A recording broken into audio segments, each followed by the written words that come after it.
pessoal, tudo bem? Seja muito bem-vindo, muito bem-vinda ao seu programa, ao seu podcast Sem Neurose. Eu sou a Jennifer e mais uma vez estamos aqui reunidos para falar de um assunto muito especial.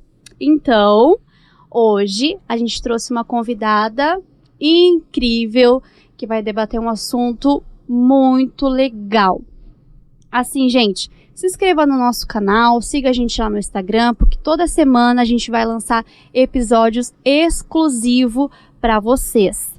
Vamos lá então. Hoje a nossa convidada, ela é mestre, ela é doutora pela Universidade Federal de Santa Catarina.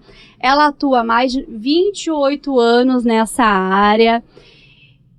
Eu vou deixar ela falar um pouquinho, né? A nossa convidada. Seja muito bem-vinda, Ana Obrigada. Carolina Rolf Mota. Seja muito bem-vinda ao nosso programa, ao nosso podcast Sem Neurose.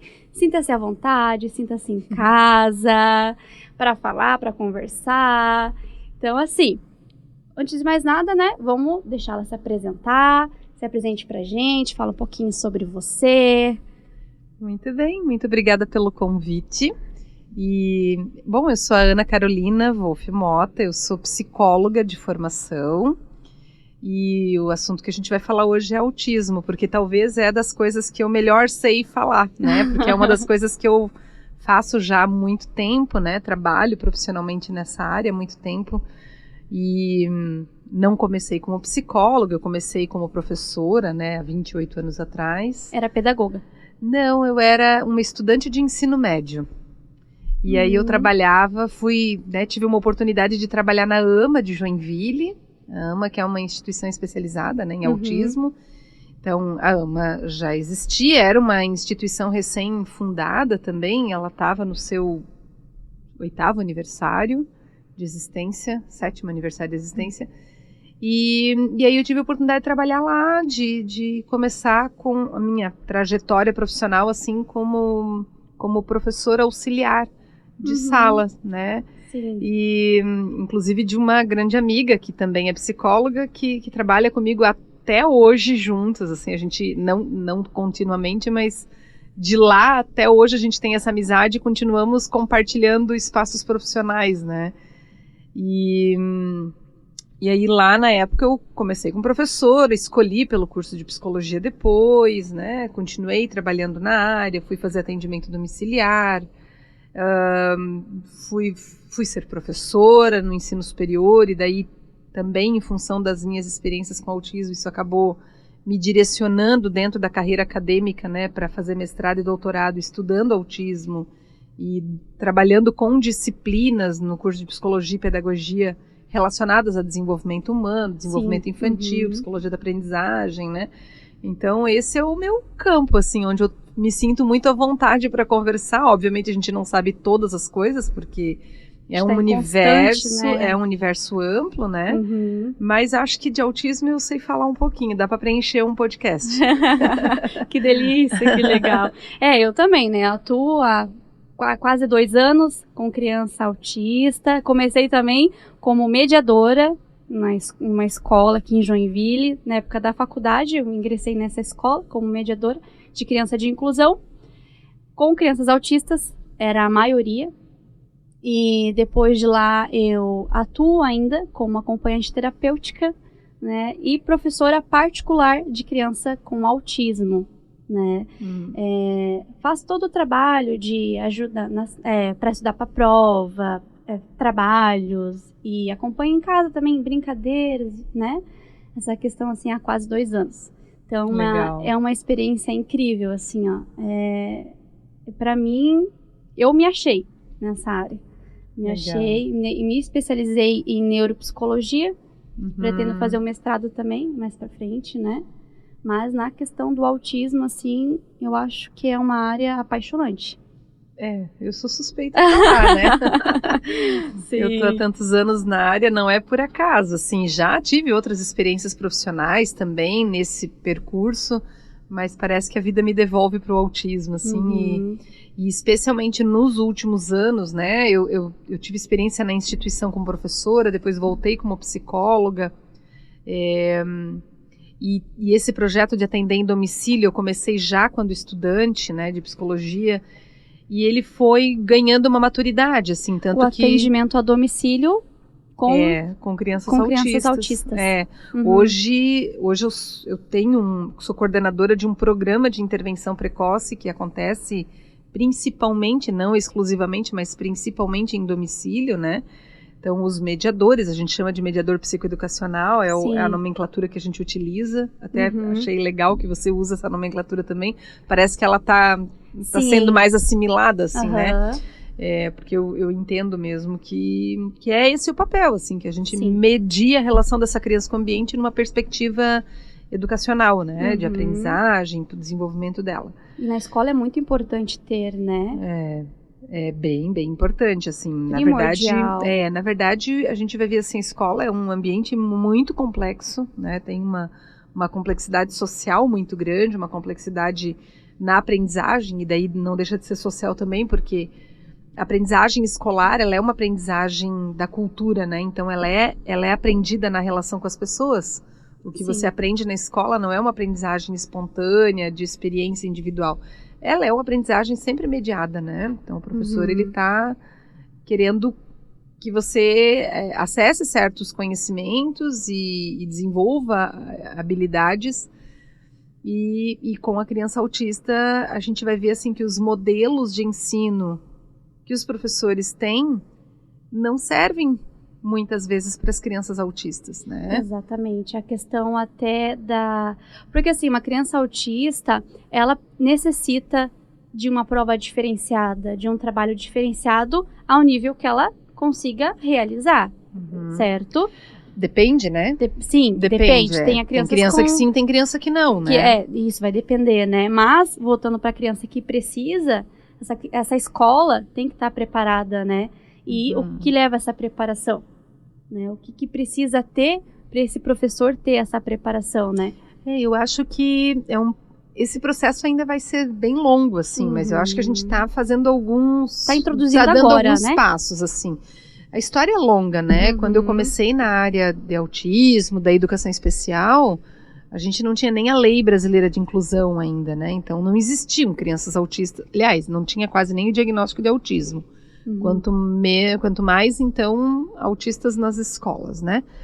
Então, a questão do autismo na escola e as deficiências, de modo geral, na escola foram aparecer depois dos anos 2000 para frente, né? 2010 é que a gente vai ganhando esse volume um pouco maior quando a lei é o prazo final, assim, né? Tem que estar na escola e não tem para onde escapar. E só que o que a gente tem ali? Uma história que tentou construir com um plano, mas a gente não viu o plano sendo executado. A única parte do plano que de fato foi executada é botar a criança dentro da escola. Mas as pessoas se prepararem para entender essa diversidade de pessoas que eles iam receber, isso não aconteceu. E algumas coisas eu entendo, assim, porque eu acho que a gente aprende algumas coisas na experiência mesmo. Eu brinco assim que para aprender a andar de bicicleta não adianta ler manual. Exatamente. Você tem que subir na bicicleta, cair, levar uns tombos, na prática, né? Ali, né? Então tem coisa que é fazendo, né? E você que tem já alguma experiência, já é plural a tua experiência com autismo, tu também já deve ter percebido que você aprender a lidar com uma criança com autismo, com uma criança autista, não te dá habilitação para lidar com todas. Exatamente. Cada uma ainda é uma, né? Então, para um professor, lidar com essa diversidade na sala de aula é desafiador mesmo, né? Bastante. Mas porque a gente não tem uma cultura da neurodiversidade, a gente não tem uma cultura onde as pessoas aprenderam que não existe um jeito único de ser, né? Ao contrário, a cultura nossa, ela fica o tempo todo devolvendo confirmações de que as coisas foram feitas para um tipo de ser humano e não para vários tipos de seres humanos, né? Exatamente. Então, a cultura é muito centrada no ser humano típico e esse professor, ele é produto dessa história de desenvolvimento, né? Então... até a questão, assim, de... por exemplo, assim, eu entrei na escola para cuidar de determinada criança com TEA. Mas eu não tinha habilidade com TEA. Eu fui aprender como? Na prática. Sentei com essa família, com o pedagogo, né, com os profissionais que atuavam com essa criança. E agora, o que eu devo fazer? eles passaram, né, algumas coisas que eu deveria fazer com essa criança e fui na prática. E era na prática que eu aprendi, né, a determinadas situações ali. A gente pode conversar um pouquinho mais sobre isso, né? Porque, assim, o que é... Antes de a gente começar a falar sobre qualquer coisa, vamos explicar para o pessoal de casa o que é o TEA, né? Porque tem muitas pessoas que não sabem o que é o TEA, né? O autismo, vamos lá, numa perspectiva diagnóstica, né? Isso. Que talvez é o mais clássico, assim. Em relação a diagnóstico de autismo, a gente vai chamar isso de um diagnóstico clínico. Ele acaba sendo visto numa perspectiva do que a gente chama de modelo médico, né? O autismo ele é considerado um transtorno neurodesenvolvimental. O que isso significa? Seres humanos se desenvolvem, nascem e se desenvolvem. Na verdade, se desenvolvem desde o processo gestacional, né? E o autismo é uma alteração nessa estrutura biológica, que daí vai afetar principalmente o funcionamento, né, biológico, de tal modo que quando essa criança nasce, ela não tem o mesmo percurso de desenvolvimento que tipicamente a gente espera. Então, em geral, a gente tem expectativas no desenvolvimento humano, né? Com tal idade as crianças vão fazendo isso, é comum as crianças terem esse tipo de interesse. Na nossa cultura, as crianças aprendem fácil esse tipo de habilidade, elas se interessam por essas coisas, o nível de tolerância delas para certas situações é tal. O que a gente percebe é que as crianças autistas elas vão tendo alterações nessas formas de funcionar, né? E, portanto, na possibilidade de elas fazerem essas adaptações tal como outras pessoas. Então, o autismo é um transtorno do neurodesenvolvimento, afeta principalmente duas grandes categorias da nossa funcionalidade, né? Uma delas é a área da interação social e comunicação, e a outra grande área é relacionada a padrões de comportamentos mais repetitivos, interesses mais restritivos. Então, eles podem não ter o mesmo nível de interesse e pelas mesmas coisas que outras pessoas. Inclusive, eles podem ter interesses muito persistentes em coisas que dentro da cultura muitas vezes não são reconhecidas como ok, né? Então, gostam demais de trens. Determinado assunto. Gostam demais de um personagem, ou gostam muito de repetir uma certa postura com o corpo, né? Então, são comportamentos repetitivos e estereotipados, né? E uma restrição de interesse. Isso vai afetar a habilidade de brincadeira simbólica, isso pode afetar principalmente questões relacionadas à regulação sensório-emocional. Então, as pessoas autistas em geral experimentam uma grande dificuldade com a regulação emocional. Aquilo que em geral para a gente administra bem e vai desenvolvendo essa habilidade de se autorregular, né? Então, fiquei nervoso, eu respiro fundo, enfrento aquela situação um pouquinho depois, alguma coisa me frustrou, eu fico chateada, brava, mas ok, lido com isso, né? Uma pessoa autista, ela pode sentir, e aí é uma questão neurobiológica mesmo, né? E interna, fisiológica. Ela pode sentir essas experiências emocionais de forma muito mais intensa ou até muito menos intensa, né? Que a gente vai ver ali que alguns até têm uma espécie de um rebaixamento emocional. Parece que eles a gente chamaria isso de alexitimia, né? Eles têm uma emoção menos viva neles, eles experimentam as expressões faciais de forma mais monótona e tal. Então tem variação, por isso que também a gente chama de espectro, né? Existem aqueles níveis, né? Que antigamente eles falavam, leve, severo e moderado. Essa nomenclatura, ela mudou, né? Mudou. Aí diz, nível 1, nível 2, nível 3. Mas também mudou. Hoje eles usam outro tipo de nomenclatura, na verdade é nível, mas a gente precisa entender que a gente não está falando de nível de autismo. Porque autismo não tem nível. O que tem é autistas diferentes que, quando interagem com um certo contexto cultural, vão perceber que para algumas situações eles são mais adaptativos, para outras menos. Por exemplo, as pessoas, para se adaptar na cultura, elas conversam, elas falam, elas conseguem ter autonomia de independência para morar sozinho, para trabalhar, para cuidar da própria roupa, para se alimentar, para ganhar o seu próprio dinheiro, para constituir família, para conseguir buscar ajuda quando precisa, enfim, todas as coisas. E eu podia continuar listando aqui infinitamente uma lista de coisas que a gente precisa desenvolver de habilidades para se virar no mundo. O que a gente percebe? As pessoas autistas, elas vão enfrentar uma dificuldade que tem muito a ver com barreiras sociais, porque a gente tem uma sociedade que foi toda construída baseada numa média humana ali, de um humano típico. O autista, quando chega ali, ele vê que ele não encaixa o jeito dele, ele não consegue se adaptar com a mesma velocidade, com a mesma qualidade que, em geral, as pessoas se adaptam.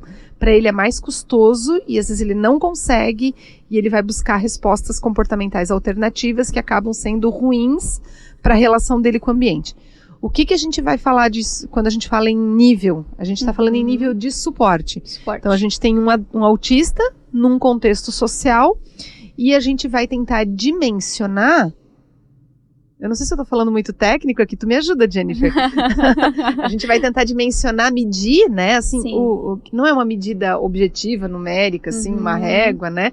A gente vai elencar ali aonde é que esse carinha funciona bem ou não e o quanto ele se adapta bem ou não a um ambiente. E o quanto ele consegue se adaptar mais ou menos é que a gente está medindo o suporte. Então, não é o autismo que está sendo medido.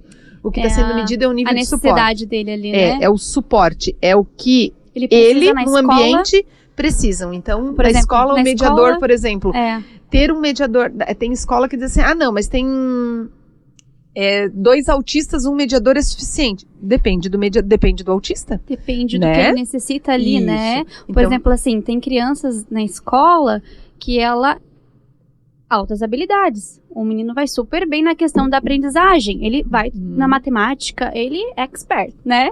Falando assim, no português, maravilhoso. Na hora da leitura, excepcional. Interação com o colega, perfeito. Educação física, perfeito, ele faz. Só que na questão do comportamento em si, do emocional, aí é que vai precisar de um suporte, de uma mediadora. Né? Isso. Aquele rompante, aquele gatilho, o que aconteceu naquele momento que ele vai precisar de uma mediadora com ele ali. Por mais que a questão da aprendizagem dele, tá tudo ok. Então, aí a gente vai identificando, assim, com que frequência esse tipo de situação pode acontecer no cotidiano escolar dele. Isso provavelmente, pelo menos 3 vezes na semana, isso vai acontecer. Então, tem que ter um mediador disponível, mas talvez não é um mediador que tem que estar disponível o tempo todo só para ele, mas tem que ter.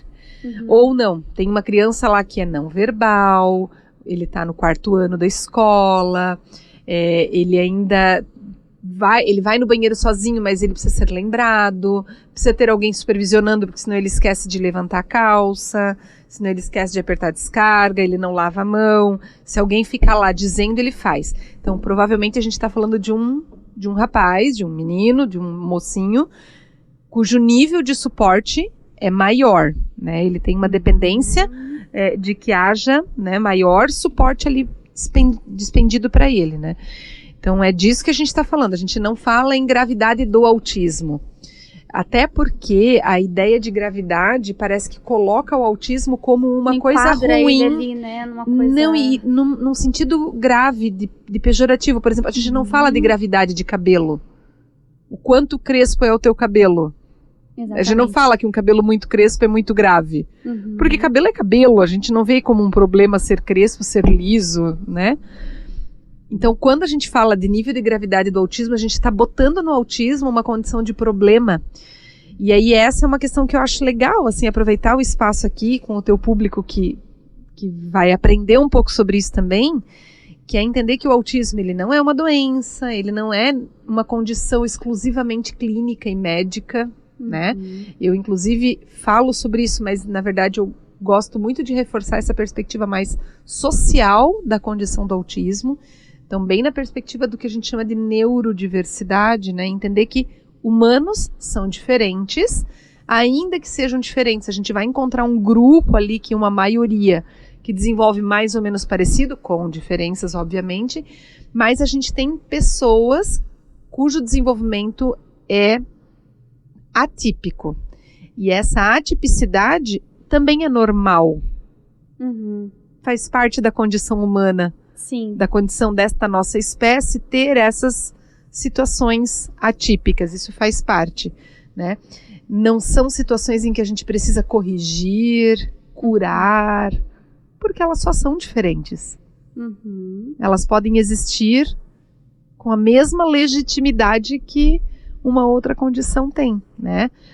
Ah, Ana, mas ele vai para a escola e esse jeito dele não serve lá, porque a escola não dá conta dele, ele não fica bem, ele sofre. Então, mas eu acho que daí a gente não tem que trabalhar só para modificar uma pessoa autista, a gente tem que modificar espaços sociais. Exatamente. Uhum. Shoppings se organizaram para cachorros andarem lá e ainda não se organizaram para ter pessoas neurodiversas. Exatamente. Então, a sociedade precisa pensar um pouquinho mais sobre, então, né? do que a gente está falando? Uhum. É quem é que precisa mudar, né? Na verdade, é um processo de corresponsabilidade. É muito sério isso que a gente fala, porque ainda hoje eu ouço muitas pessoas, mas por que a criança com autismo tem que estar numa escola normal? Por que ela não vai numa escola diferenciada? Por que ela não vai, eles falam assim, numa PAI? Uhum. Aí eles não têm essa noção de que existe, ele é uma pessoa normal, que ele vai frequentar uma escola, sim, ele não tem problema em frequentar uma escola, né? Qual é o problema? Então, a sociedade, ela tem que modificar esse pensamento, a instituição, a escola tem que se adaptar a essa criança, não a criança se adaptar ao meio. É uma via de mão dupla, né? Todos nós nos adaptamos ao meio, todos nós. Sim. Ninguém nasceu sabendo como é que o mundo funciona. Todo mundo teve que aprender, desenvolver habilidades. A grande questão das pessoas autistas e de outras condições neurodiversas, né? Pessoas com deficiência intelectual, TDAH, pessoas com esquizofrenia, né? A grande questão é que a pessoa de desenvolvimento típico, quando nasce, não sabe como o mundo funciona, só que como esse mundo foi feito pensando na medida dela, não é difícil ela fazer uma adaptação para esse mundo. O tempo de uma aula foi pensada para uma média de quanto tempo os humanos toleram uma aula. Os humanos médios, os humanos típicos, né? Um autista às vezes não tolera aquele tempo de aula. O autista às vezes precisa de uma pausa para ficar sozinho. Ele não acha divertido ficar correndo no parque, chutando pedrinha e gritando com os amigos. Ele acha mais divertido ficar num cantinho dele ali, no cantinho, brincando com a sombra, né? E eu não estou dizendo que tudo bem, que ele deve ficar ali isolado, mas a gente reconhecer que às vezes é disso que ele precisa naquele momento. E que quando a gente tem pessoas com formas diferentes de se divertir, de se comunicar, também é nossa responsabilidade fazer essa adaptação na direção dela. Porque senão o custo de adaptação é sempre para a pessoa que é atípica, né? E é uma vida inteira se adaptando. E isso é um sofrimento, né? E a gente trabalha, né, essa questão da inclusão dele. Ali ele tem o momento dele de ficar sozinho, mas a gente trabalha também para ele se interagir com os colegas, né? Tinha crianças que ele preferia não fazer educação física e ficar isolado, mas a gente trabalhava esse lado dele. Não, vamos lá, é divertido, mostrar para ele que era divertido fazer educação física, estar com os colegas. E passou o tempo que esse aluno, ele não precisava mais a mediadora ir lá chamar ele mesmo ia em direção à educação física. Depois de um tempo, ele mesmo ia em direção ao recreio, ele mesmo falava assim, colegas, posso sentar com vocês? Só falava assim. Pegava o lanche dele, só falava e saía. Mas era o momento que a mediadora percebeu que foi um ganho para ele. E contar isso para a família, para os professores, foi muito legal. Porque foi um ganho dele, né? Ele instigar ele a cumprimentar as pessoas, a desenvolver essa comunicação, né? Que ele não tinha. A própria iniciativa, a iniciativa né? dele, boa tarde, boa noite, bom dia. Ele mesmo começar a cumprimentar as pessoas. Então, é incrível essa questão da inclusão, assim, né? É mesmo. É demais, é apaixonante. Ver a evolução deles. Sim, né? É isso mesmo. É muito, muito bom. E assim, ó, existe causas... por que o que causa esse autismo, né? O que faz com que pessoas autistas nasçam, né? Isso. É bem legal a tua pergunta, até para esclarecer. Autismo é uma condição que já nasce com a pessoa nasce com essa condição. Com autismo. Ninguém fica autista, ninguém pega autismo, né? Ninguém tem alguma situação que daí, por causa disso ele virou autista. Isso não existe. Ele nasce com autismo. Nasce autista. Tá. Às vezes a gente não, e na maioria das vezes a gente não percebe quando nasce.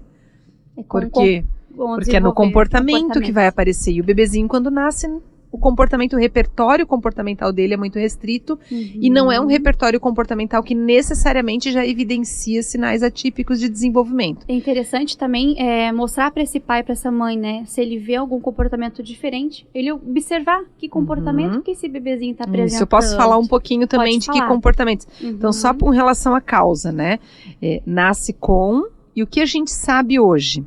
Algumas informações. Primeiro, a gente chama de polifatorial. A causa é polifatorial, não tem uma causa única, possivelmente é uma combinação de fatores gestacionais, de herança genética ou até de mutação genética, que podem, na soma dessa combinação ali, produzir condições para que o autismo se organize naquela forma de cérebro daquele corpo, né? A gente sabe que pelo menos 80%, mais de 80% da determinação do autismo é genética. Então, em todos os autistas, mais de 80% do autismo que está nele veio pela genética. Veio pela genética. Provavelmente nunca só pela genética, inclusive não é de um gene único, tem uma constelação genética ali, pode ser tanto combinação do que veio do pai com o que da mãe, que nesta forma de se organizar virou autismo, né? Tem alguns fatores ambientais também que já foram mapeados, mas eles são menos fortes na determinação do autismo, mas eles podem participar, podem influenciar e aumentar a chance de alguém ser autista. Por exemplo, alta exposição das pessoas, dos pais, né, a agrotóxicos. Então, uma sociedade, e aí ninguém de nós está imune, né? Porque os agrotóxicos estão em todos os alimentos quase. A gente quase não consegue mais consumir alimentos sem o agrotóxico, né? Exceto aqueles totalmente orgânicos, né? E ainda assim é difícil você ter uma alimentação toda assim, né? Idade do pai também pode ter a ver. Homens mais velhos, quanto mais velhos, maior a chance, né, de ter um filho autista. Prematuridade também é um fator, a gente chamaria de ambiental, porque é um evento, né, que acontece, que também pode aumentar a chance do autismo, mas nenhum desses fatores sozinho faz. Tem que ter isso com a genética, né, e essa genética não necessariamente é herdada. Pode ser uma genética de mutação, né? A hora que junta a célula do pai e da mãe, pode ter alguma mutação no meio do caminho e fazer, né, uma condição autística. Com relação aos sinais, o bebê nasce, dificilmente no nascimento ou nas primeiras semanas a gente consegue reconhecer comportamentos que evidenciariam ali sinais de autismo, né? Mas provavelmente já a partir dos 6 meses a gente já pode fazer alguma observação que indique, mas mais seguramente próximo de 1 ano. Por quê? Porque antes de 1 ano de idade, os sinais presentes eles ainda podem ser muito vagos. A gente pode perceber uma atipicidade, mas pode ter outras explicações e não só o autismo explicaria aquilo.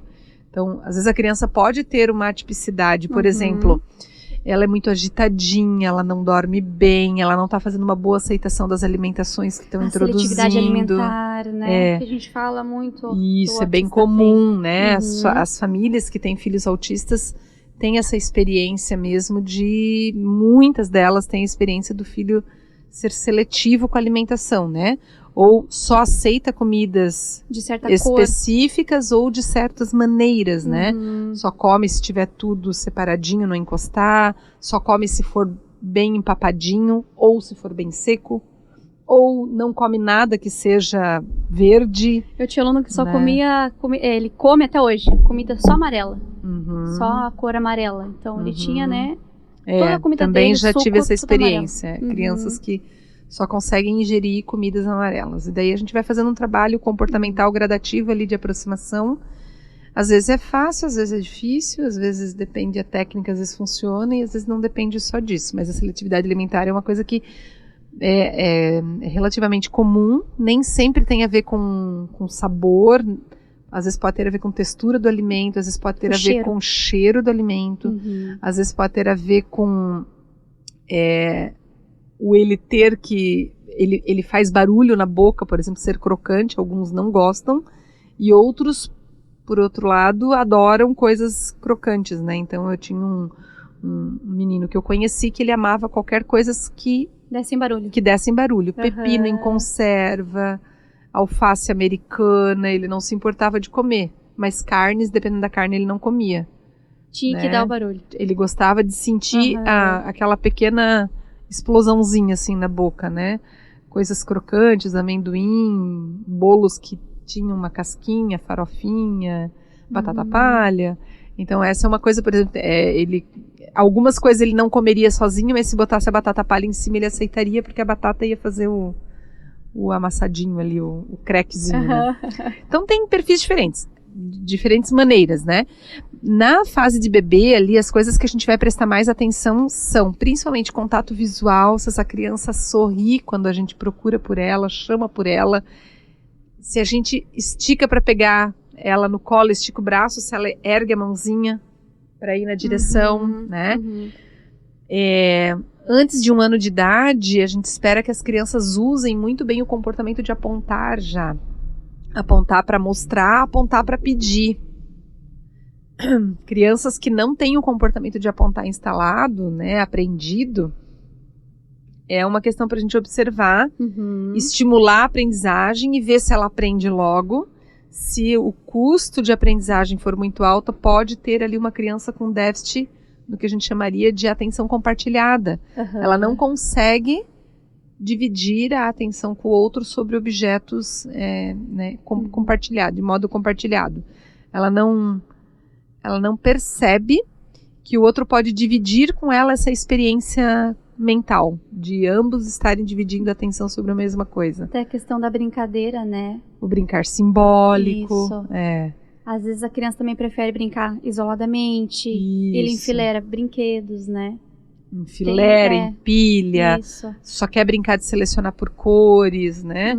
Ou só quer categorizar, botar todos os palitinhos um do lado do outro e o que não é palitinho vem para cá. Repete muito tipo de ações sobre os objetos, só quer repetir o mesmo tipo de ação e às vezes fica até mais excitado quando faz isso, né? Então a gente vê que é um cérebro que fica feliz com atividades muito repetitivas, né? De forma persistente. Então, esses são alguns sinais assim que a gente pode observar e que pode fazer. Tem os sinais estereotipados que nem sempre estão muito presentes na primeira fase. Às vezes eles são presentes mais tarde. Mas o balanceio de mão, andar na ponta dos pés. Sim, né? na ponta dos pés. Eu tive contato com o aluno que ele andava na ponta dos pés. Ainda teve a medicina tão avançada, né? Que agora eles estavam fazendo o procedimento de Botox. Para ele aliviar aquela tensão, né? No andar, ele começou a fazer esse procedimento e começou a andar. Conseguir pisar O pé, o equilíbrio ali, né? Equilibrar. Esse tipo de procedimento pode ser importante mesmo, não é a minha área, né? Mas a gente reconhece ajuda, né? que sim, que é importante porque com o tempo isso dá um grande encurtamento muscular. E aí a dor é mais severa. Isso cãibra, vai afetando, né? E afeta a dor na coluna também, né? É só pensar assim, mulheres que andam de salto muitas horas no dia, elas vão ter problemas de encurtamento muscular, dor na coluna, né? E isso com a criança também. Alguma coisa dificulta, né, ela conseguir pisar no chão, às vezes por uma hipersensibilidade e às vezes até por hipossensibilidade. Ela não consegue se perceber sem estar com o pé no chão inteiro, né? Sim. E o que, por exemplo, assim, o diagnóstico de TEA em meninos é 4 vezes mais frequente, né? Por quê? Existe uma causa? Ou por que que isso é mais frequente, né? Nos meninos do que em meninas? Então, tem um monte de coisa para a gente falar sobre isso, porque na literatura clássica existe esse dado mesmo, que é dos autistas, 80% são meninos, 20% são meninas. Entretanto, quando o autismo ele foi criado, lá os critérios dele, lá no século passado, né, a década de 40 em diante, ali, mais tarde até, na década de 70, eles sistematizaram isso, né, como mais próximo do modelo que a gente tem hoje. Essa forma de sistematização e de critérios, eles levaram em conta os meninos que eles conheciam, né, e, em geral, meninos. Então, eles criaram um modelo de diagnóstico que é muito baseado no tipo de comportamento masculino. Hoje, século XXI, em andamento, né, em pleno vigor, a gente já sabe que meninas autistas são diferentes. Então, uma parcela das meninas autistas são parecidas e são capturadas nessa peneira do diagnóstico daquele modelo que a gente tem mais clássico. Mas tem uma boa parcela das meninas autistas que, se não tiver um clínico muito experiente, ele não reconhece o autismo nessas meninas. Então a gente já não tem mais tanta certeza de que, de fato, tem tão menos meninas do que meninos. De que é 80% meninos e 20 meninas. Porque as meninas, a gente diz que elas são subdiagnosticadas. Muita menina não é reconhecida no seu autismo. Porque os comportamentos da menina são diferentes dos meninos. Olha só que interessante. Os meninos, eles externalizam mais, a gente enxerga mais no comportamento deles a atipicidade. As meninas, o cérebro feminino, ele é um cérebro que é mais atento, ele tem uma percepção maior do ambiente social. E as meninas fazem isso, daí talvez alguém vai dizer, Ana, mas se ela faz percepção do ambiente social, não é autista? Não se trata disso. Ela faz a percepção, mas ela não consegue se adaptar a isso que ela entendeu que o ambiente espera dela. Ela entendeu o que esperam dela, mas ela não consegue fazer isso que esperam dela. Então, o que essas meninas fazem? Como elas têm dificuldade de se adaptar, elas inibem esses comportamentos. Então, a gente vai ver que elas são meninas, as mulheres muitas vezes têm um alto nível do que a gente chamaria de mascaramento, de camuflagem comportamental. Elas camuflam os comportamentos. Para o olho do leigo, ela é só uma menina tímida. Mas, na verdade, é uma menina que está segurando estereotipia, segurando um monte de dificuldade de ajustamento, inclusive emocional.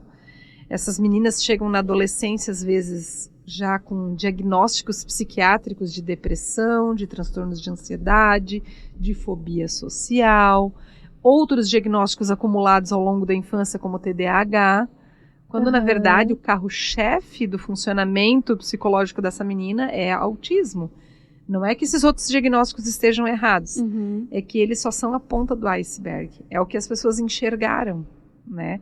Porque, de fato, o que organiza todo esse funcionamento psicológico, comportamental, neuropsicológico dela é o autismo. É o autismo que fez ela criar esse jeito todo e criar essas defesas e que às vezes não dão muito certo, porque elas ficam muito esgotadas, né? Elas daí produzem quadros de estresse, quadros de fobia social, de ansiedade. Isso, junto com o TEA, vem, né, uma certa comorbidades, né? O TEA traz comorbidade junto. A criança ela não tem só o TEA, por exemplo, o menino, ele vai ter o TDAH, vai ter o TOD, né, que é o transtorno opositor desafiador. Então, existe, né, essas comorbidades. A gente costuma dizer assim que na maioria dos casos de autismo, o autismo não vem sozinho. Ele sempre tem coisas que vêm na carona com ele, vem outras condições que estão associadas, né? Então, o TDAH é uma das mais comuns. Provavelmente próximo de 80% das pessoas autistas têm TDAH, né, que é o transtorno de déficit de atenção e hiperatividade, né? A gente não sabe exatamente atualmente, mas provavelmente em torno de 50% das pessoas autistas vão ter uma deficiência intelectual associada. 30% das pessoas autistas vão ter quadros epiléticos, eles têm uma chance maior de produzir de um cérebro fazer convulsões, né, epilepsia, que daí é convulsão de repetição. Então tem essas condições que estão associadas. A questão do TOD é bem comum a gente ver pessoas que receberam esse diagnóstico de TOD, ele tem autismo com TOD. Mas eu diria que a maioria dos casos em que o TOD foi diagnosticado ali não é TOD de verdade. Uhum. É uma criança autista com muita dificuldade de fazer adaptação frente a tanta complexidade social. E para ela lidar com isso, ela tem comportamentos que as pessoas interpretam como oposição, quando na verdade ela está lutando para sobreviver e tentando resistir a essa coisa que para ela é como se fosse uma imposição de um jeito de ser que ela não consegue ser. Sim. Né? Então, muitos casos de TOD que eu vejo, e aí eu estou falando baseado muito na minha experiência clínica, de chamarem de TOD, eu disse, mas isso não é TOD, isso é uma criança autista que tem uma rigidez cognitiva, né? Ele entendeu que uma coisa iria acontecer deste jeito, mas ele achou que ia acontecer desse jeito, só que existia pelo menos mais 4 possibilidades e justamente foi o que aconteceu. Aconteceu uma outra forma e não aquela única que ele imaginou. E deixou ele tão desregulado que ele começou a ter comportamentos que as pessoas interpretaram como opositor ou desafiador.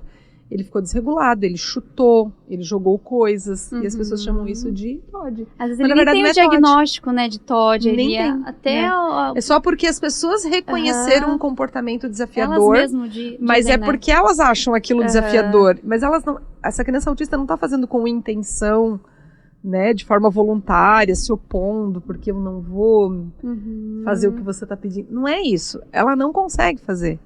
E ela está tentando lutar contra uma coisa que para ela está vindo de uma forma muito dura, imposta e pesada para ela adaptar mesmo. Como é importante, né, a gente, de certa forma, conseguir ao menos lidar, né, com aquela situação ali. O que eu vou fazer agora?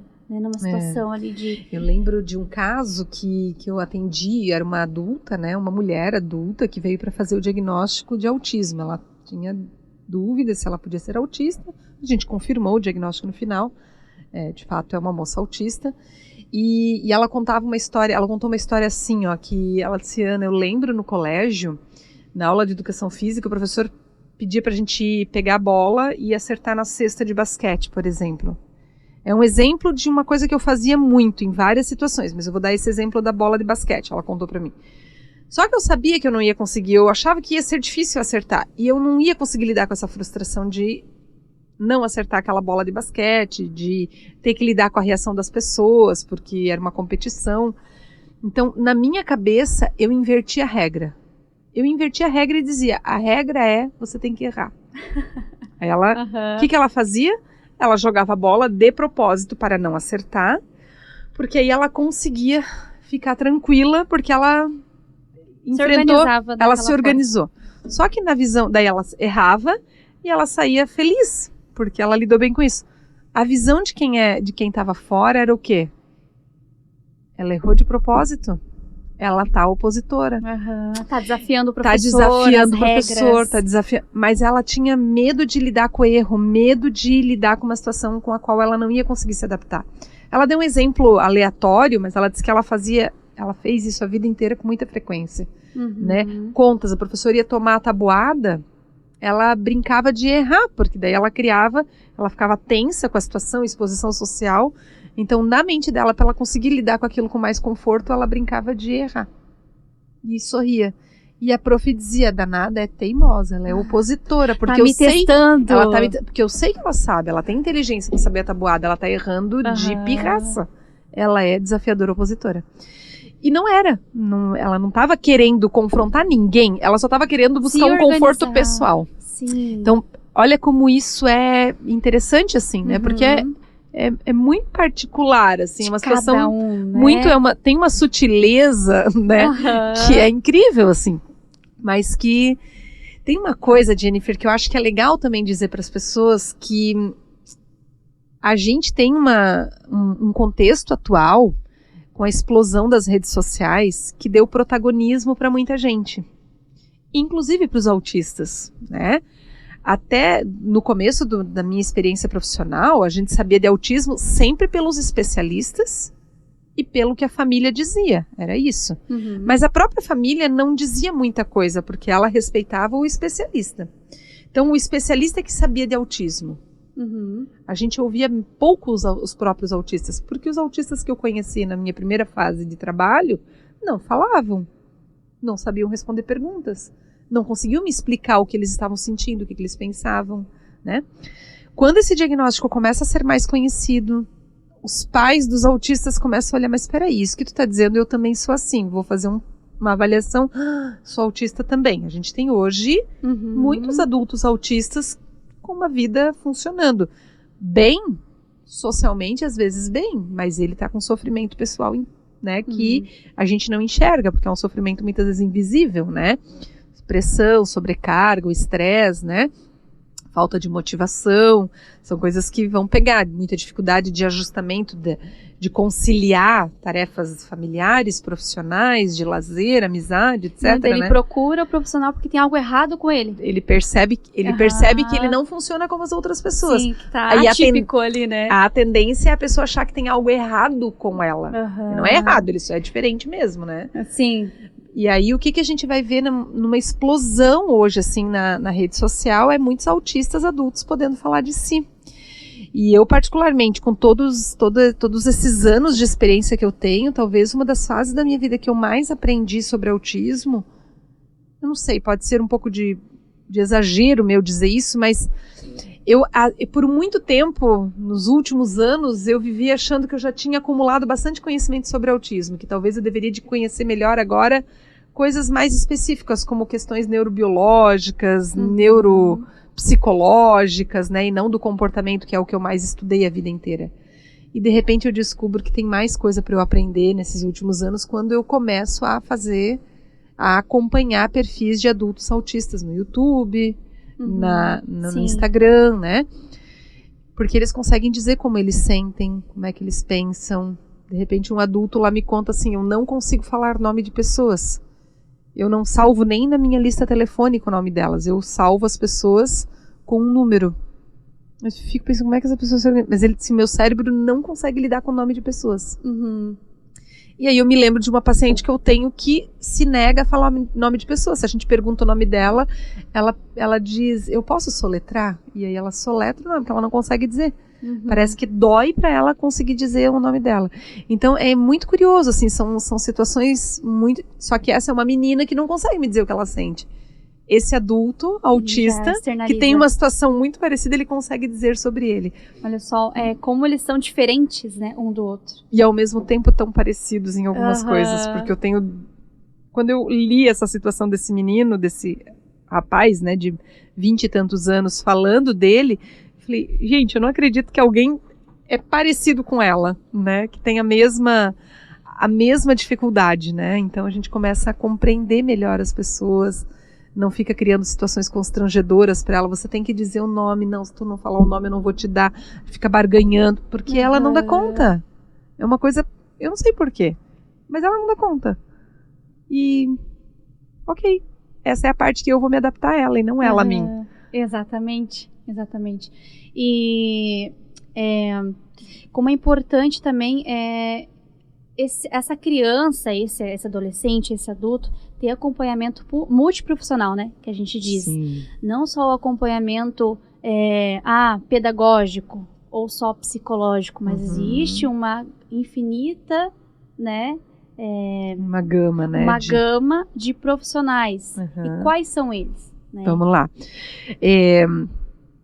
Normalmente o acompanhamento é multiprofissional, principalmente na infância, quando o diagnóstico vem, né, e é importante a gente ressaltar também que quanto antes melhor, né, o diagnóstico, porque a gente já consegue ir organizando essa criança nas direções. Consegue diagnosticar com 2 anos? Já, com 1 ano e meio, eu já recebi criança com 1 ano e 2 meses e a gente já conseguiu dar diagnóstico. Já conseguiu rastrear ali. Já conseguimos encaminhar para terapia. Quanto antes, melhor Porque daí a gente já vai organizando essa criança numa perspectiva de interação que vai trabalhando com o potencial de desenvolvimento daquele cérebro já e, né, tu estudou psicologia, tu sabe, quanto mais pequenininho, mais esse cérebro é plástico. mais esse cérebro é permeável e ele consegue receber bem as adaptações, as aprendizagens, né? Sim. Então, no começo, na primeira infância, ali, principalmente, a gente vai ter uma equipe multiprofissional. Aí sim, principalmente psicólogo, terapeuta ocupacional, fonoaudiólogo, provavelmente neuropediatra e talvez fisioterapeuta, né? Nutricionista também, pode né? entrar nutricionista, se essa criança tiver questões de ordem alimentar que requeiram ali um olhar especializado. Musicoterapeuta pode entrar também, porque às vezes é um caminho, um campo em que esse cérebro funciona com mais prazer para você criar aprendizagens, né? Então tem diferentes possibilidades, mas assim, eu chamo assim de pacote básico de terapia, né? Fono, TO, psicólogo, neuropediatra e possivelmente um fisioterapeuta são os mais comuns, né? Assim, de estarem presentes no desenvolvimento da criança para ajudar nessa parte do desenvolvimento. Depois vai crescendo, aí vai agregando outros e às vezes outros vão podendo sair também do campo, né? Então nunca é um pacote universal, todo autista tem que ter esses profissionais. Nem um pacote universal no sentido de que todo autista tem que ter uma carga horária específica de terapia, cada um tem uma, a gente realmente vai avaliar a necessidade, né? Isso, o que está pegando ali no desenvolvimento dessa criança que requer mais ou menos terapia, mais ou menos especialidades profissionais, né? E, enfim, né? A escola em geral, a gente costuma considerar ela como parte do plano de terapia da criança, né? Principalmente na educação infantil, porque a educação infantil, a escola trabalha com o desenvolvimento integral da criança, né? Exatamente. Habilidade social, emocional, cognitiva, motora, né? Psicomotora. Então, é bem importante, assim, porque ela está altamente exposta a um monte de oportunidades de aprendizagem na escola. Então, a escola lidando bem com essa criança, sabendo como fazer, conseguindo organizar essa criança para aproveitar essas experiências é fundamental. Eu recebi, assim, uma pergunta. Joguei na rede social e falei assim, pessoal, perguntem, né? O que vocês querem saber. Muita gente perguntou, como é feito esse diagnóstico? Né? A criança chega ali, ou até mesmo criança maior ou adolescente, né? Como é feito esse diagnóstico do TEA? Normalmente, a gente recomenda que mais de um profissional, mais de uma especialidade profissional faça avaliação, porque ele é uma condição complexa. Então, só um psicólogo sozinho pode não ser interessante, nem só o neuropediatra, nem só um psiquiatra, nem só um fono, mas que pelo menos 2 ou até 3 especialidades profissionais possam fazer. O mais comum é neuropediatra e psicólogo, na minha experiência, tá? Algumas famílias procuram a psiquiatria na infância, mas normalmente a psiquiatria, na relação comigo, está mais presente na adolescência ou idade adulta. Inclusive, eu recebo mais encaminhamentos de psiquiatras de adolescentes e adultos, não de crianças, né? De crianças, normalmente vem o neuropediatra, ou às vezes o próprio pediatra, encaminha para.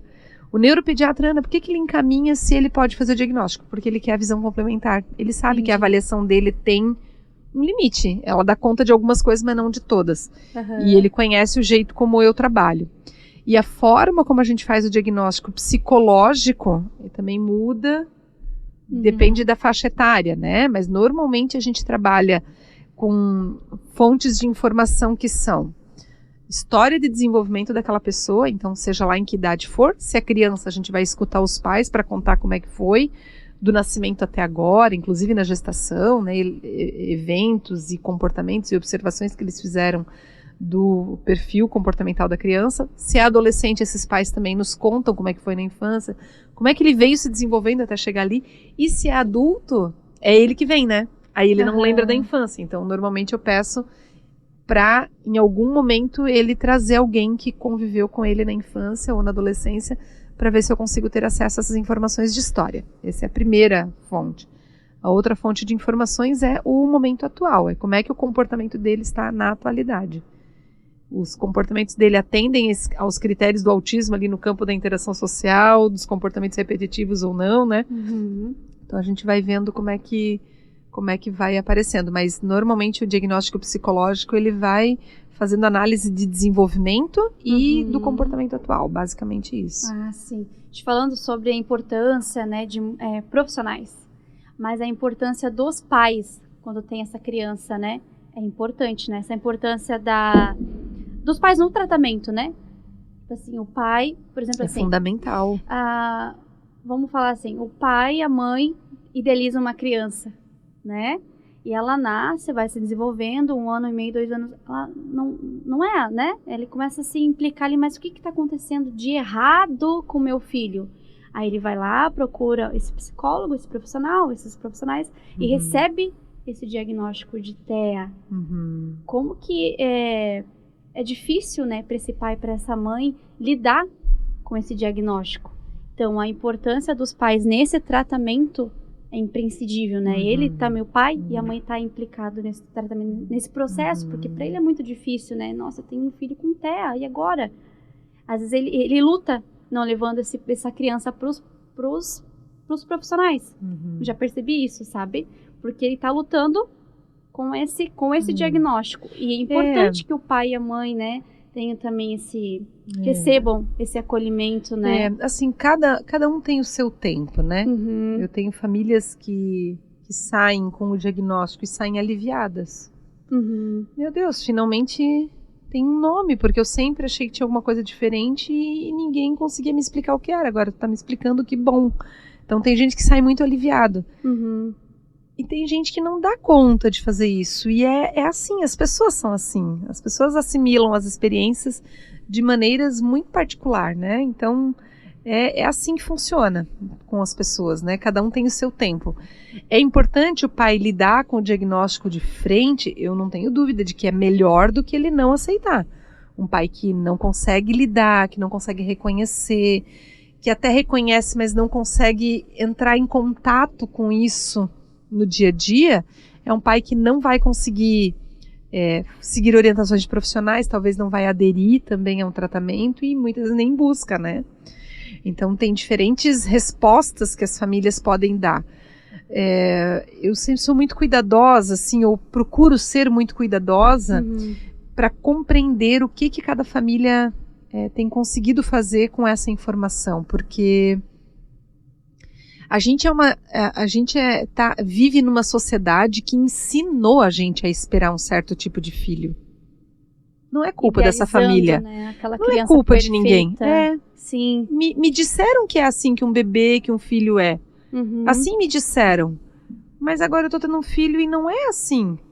Então essa frustração ou luto, seja lá que nome a gente vai identificar para esse fenômeno, para esse processo que esse pai e essa mãe estão vivendo, eu acho que precisa ter muito cuidado assim com eles, de respeito mesmo, porque eles nasceram, eles se desenvolveram numa sociedade que ensinou eles a esperarem isso. A gente estava falando das escolas, né? Os professores na sala de aula são professores que escolheram a pedagogia pela imagem. Não estou dizendo que todos, mas eu trabalhei com curso de pedagogia há muitos anos, né? E eu via muito assim essa romantização, essa ideia bonita de que ser professor é usar aquele jaleco bonitinho, aquelas crianças amáveis que vêm abraçar, né? E aí tu chega na sala de aula, as crianças brigam, as crianças não fazem aquela aula que tu imaginou lá na tua casa, tu chega lá, dá tudo errado. Por quê? Porque tu construiu um ideal.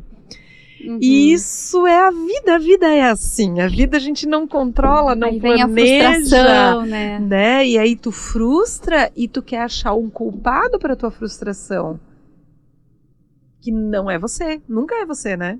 A gente sempre bota pra fora, né? Por que será? A gente sempre enxerga em alguém, porque é onde a gente consegue olhar, né? É difícil, o nosso olho não olha pra dentro, ele olha pra fora, né? Então é ali que a gente vai encontrar o culpado. Então essa visão, volta naquela conversa que a gente teve aqui no começo, né? É uma cultura muito capacitista, né? É uma cultura que não dá conta muito limitada, de incluir todo mundo, né? Então é importante, né? Esse pai também receber esse acolhimento, né? E que os profissionais consigam desenvolver essa habilidade também para se comunicar com os pais, de maneira que eles vão ficando mais à vontade, confortáveis e abertos também a receber as orientações, a tirar dúvidas, e que esse profissional também aprenda com esses pais, porque a gente estuda coisas técnicas, mas sobre o filho deles é eles que sabem. Eu sei de autismo, não sei do teu filho, né? Então, do teu filho eu preciso que você me ensine, que você me explique do que ele gosta, como é que eu vou funcionar melhor com ele. E aí, claro, aquilo que eu percebo, opa, esse jeito funciona, mas está dando uma direção ruim para o desenvolvimento da criança, porque eu entendo disso, eu vou organizar com a família como é que aquilo pode ser feito, né? Sim. Então é importante também, né, esse profissional que acompanha essa criança, esse adolescente, né, vá até a escola, dê orientação, né, a equipe pedagógica, ao mediador que está com essa criança, né? Sim, sim. Eu acho que quando a gente tem uma criança autista com uma equipe de pessoas trabalhando por ela, escola, profissionais especialistas, né, e família, tem uma rede ali em torno dela, essa rede tem que se comunicar. Não dá para cada um fazer o seu trabalho dentro do seu quadrado. Ele não flui, né? Não flui de roda. Jeito nenhum, não vai. Não roda. E a família, ela não está no lugar de apenas receber orientação. A gente até estimula, principalmente já no começo do desenvolvimento, né, que essa família assuma o comando da terapia do filho, né? Porque ela precisa, me explica como é, mas me diga por que tem que ser assim. Não é aceitar submissamente assim as recomendações, as orientações e só aceitar, né? Sim. A família tem que participar das decisões, ela tem que aprender junto. Então, é um lugar de responsabilidade também, né, dos pais, mas os profissionais reconhecerem que essa família está à frente, não é o profissional que puxa, né? Quando a família não consegue, a gente puxa. Mas a gente tem que saber que essa família em algum momento tem que assumir o controle, porque o filho é dela, é com ela que esse filho vai ficar pro resto da vida, não é comigo. Exatamente. Então, se eu não deixo essa família aprender a tomar decisões, a escolher o profissional que ela quer, a perceber aonde a terapia está respondendo melhor, né? Ela não consegue tomar decisões até o resto da vida do filho, se ela vai precisar tomar decisões até o resto da vida. Né? E qual é a tua dica, assim, para o pessoal que está ouvindo, né, a gente em casa, o professor, o mediador, que tem uma criança, né, com TEA, qual que é a tua dica para eles hoje? Então, eu acho que tem várias coisas que a gente pode dizer. Primeiro é entender que o autismo é uma condição plural, você ter aprendido sobre um aluno autista, sobre um paciente autista, provavelmente vai te dar alguma referência, mas não vai te necessariamente fazer um bom profissional do próximo, né? Você precisa aprender sobre isso. Reconhecer essa condição neurodiversa como uma das possibilidades humanas e que não se trata de curar, não se trata de normalizar, não se trata de infantilizar quando o carinha já é adulto, né? E nem de achar que é sempre você que pode tomar as melhores decisões para ele, já que ele é o autista e você não. Tem muitas coisas que o paciente precisa te comunicar e você tem que saber entender a comunicação dele, né? Que os profissionais interajam com quem está em torno daquela pessoa com quem ele está trabalhando, né? Família, os demais profissionais especialistas, né? Que ouçam adultos autistas, aquele que trabalha com intervenção precoce, aquele que tem um adolescente autista, aquele que tem um aluno autista. Siga perfis de pessoas adultas autistas. Ajuda muito a gente a entender como é que eles funcionam. Muito. Mesmo que o autismo que se manifesta naquele adulto que consegue digitar um texto no Instagram seja tão diferente do aluno que eu tenho. Mas a forma como ele fala da experiência subjetiva, a experiência emocional dele, me faz pensar sobre o meu aluno que não sabe me dizer isso com palavras. Até mesmo para a sociedade, né? Não só o professor, só o mediador, ou só o pai, mas para toda a sociedade, né? Saber lidar com esse... É isso aí. Tem alguma referência, assim, que você queira dar pra gente, de algum perfil? Tem vários.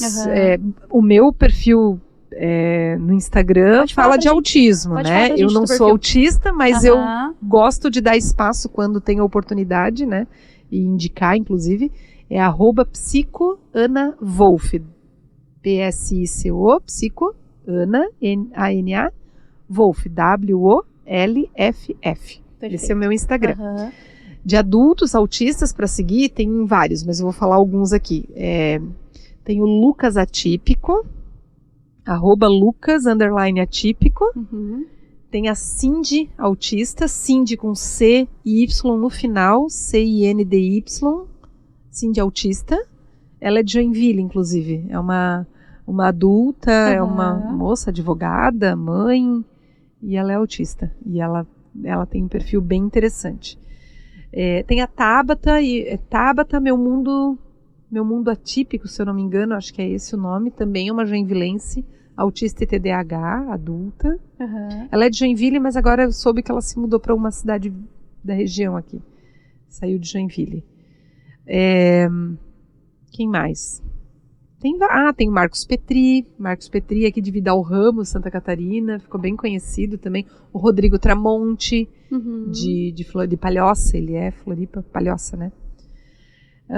Acho que são perfis legais, assim, para seguir. São pessoas que falam das suas experiências na vida adulta, né? Alguns se dedicam a falar mais sobre a partir da ótica do autismo, outros falam deles, não necessariamente do autismo, não é, às vezes, o foco deles, né? Mas eu acho que são jeitos de a gente ir assimilando assim, as possibilidades de ser autista também, porque também é uma visão caricaturizada muitas vezes, né? As pessoas imaginam aquela pessoa isoladinha que não fala, se balança. Que tem né? cara, né? E como se autismo tivesse cara, né? Cara, e não tem cara, né? Acho que de perfis para seguir é esse. Ah, mas que legal. E eu tenho um livro aqui, né? Autismo, Guia para Famílias e Professores, na editora Santorini. Isso. E que eu amei. É um guia, assim, sensacional para quem quer conhecer um pouquinho, né? De como manejar, de como lidar com essa criança. Isso. Ana Carolina Hoff-Mota. Esse foi um livro que a gente lançou em 2019. Todos são autores que moram em Joinville. Agora não moram todos mais. Tem um casal ali que saiu de Joinville, mas na ocasião todos moravam em Joinville. Então tem um casal ali que são pais de um menino autista, tem um médico neuropediatra, tem eu psicóloga, tem uma terapeuta ocupacional, tem uma psicopedagoga. Cada um escreve um texto ali da sua ótica, né? E fala um pouquinho sobre o autismo nessa perspectiva de pais, na perspectiva de neuropediatra, etc. O meu texto é sobre a psicologia e como ela pode atuar tanto no diagnóstico quanto na intervenção, né, com as crianças autistas. Aí eu foco mais na infância. E o outro livro que eu tenho, que aproveito então o momento, é do programa Mediação, que é o meu programa de intervenção precoce para crianças autistas.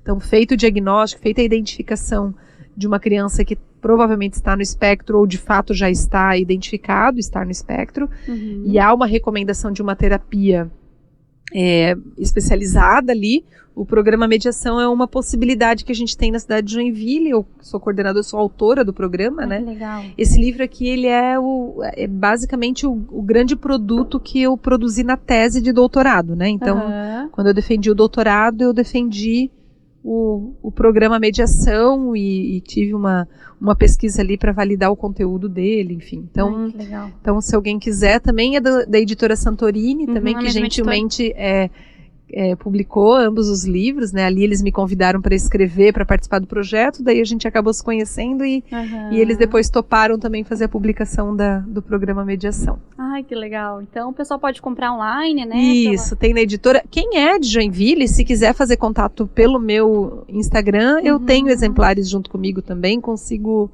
entregar ou pode retirar na clínica. Se não, pode entrar no site da editora, lá eles têm à disposição também para comprar ambos os livros. Ai, que legal. Então, quem quiser entrar em contato contigo, né, pelo Instagram. Isso, @psicoanawolf. Isso, então tá, quero te agradecer pela disponibilidade de estar aqui com a gente nesse bate-papo tão gostoso, né, com muitas informações. Achei muito legal, muito pertinente esse momento. Espero que volte mais vezes. Com o maior prazer. Eu agradeço também o espaço, né? Espero que a audiência goste da conversa, tenha acompanhado até o final. E se render aí mais assunto, eu volto. Tô aqui à disposição. Com certeza, vai ser muito bem-vinda. Obrigada. Gente, quero agradecer vocês pelo carinho, pela atenção. Espero que tenham gostado. Vamos compartilhar, vamos curtir, vamos, né, se atualizar sobre o assunto que é muito importante. É isso aí. Grande beijo, fiquem com Deus. Até a próxima, então. Tchau, tchau.